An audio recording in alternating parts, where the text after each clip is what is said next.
Hello, I'm Herve, VP of Product at Prisma. I'm here to talk about silos, data silos in this case. As you can guess from the title of this talk, I believe there's value in tearing down silos, at least virtually.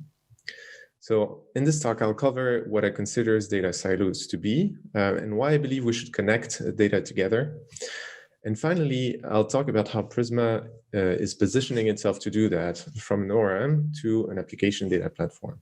Generally, the idea that specific kinds of data are living in a specific system that is isolated from another storage or system. So inherently, what that means is there's an explicit effort to connect data from one silo to the other. This is just simply more people accessing internet and online services, generating more data and more access to data. We had to eventually specialize the kind of database that exists to accommodate with the scalability needs.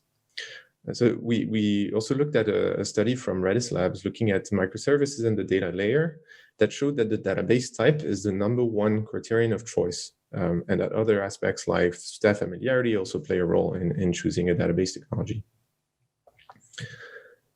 Talking about microservices, this is still a lively trend in the enterprise, and that for a handful of reasons, like fault tolerance, limiting vendor lock-in, autonomy and flexibility, and the productivity you have when looking at a pretty limited set of scope for a certain service.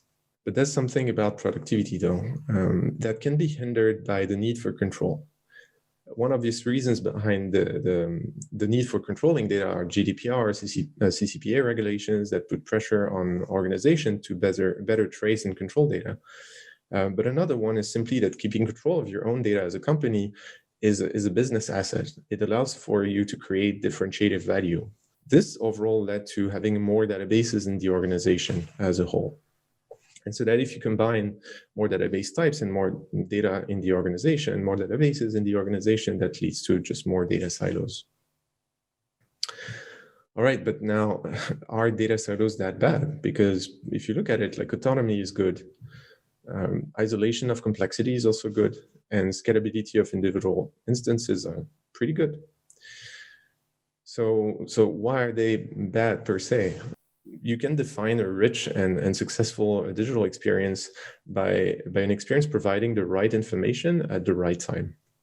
And the right information, I argue, is hardly coming out of a single data silo. You need to really connect everything together to provide that kind of unique experience. An application data platform brings developers, data owners, and infrastructure teams together, liberating access to data, enabling teams to bring applications from a prototype to billion user scales without compromise on security, productivity, or compliance.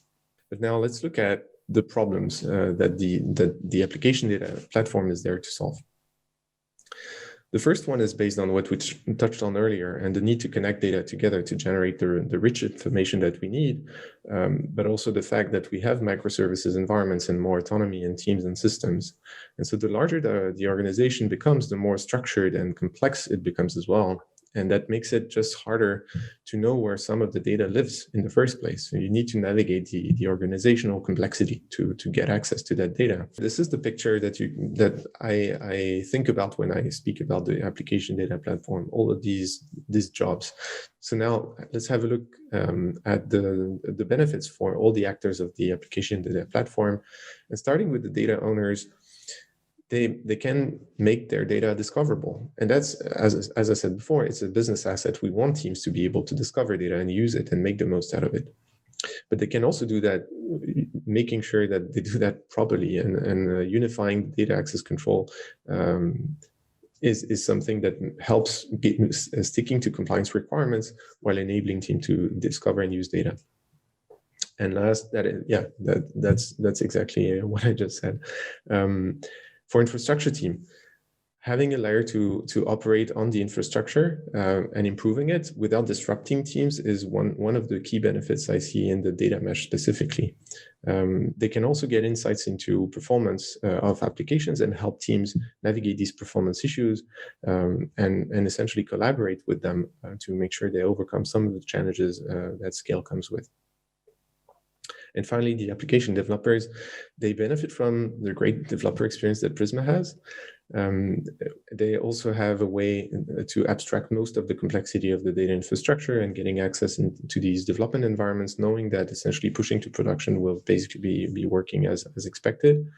And it can really start prototyping and then continue optimizing all the way to really large scale without having to rethink entirely the application, which is a huge benefit for larger companies.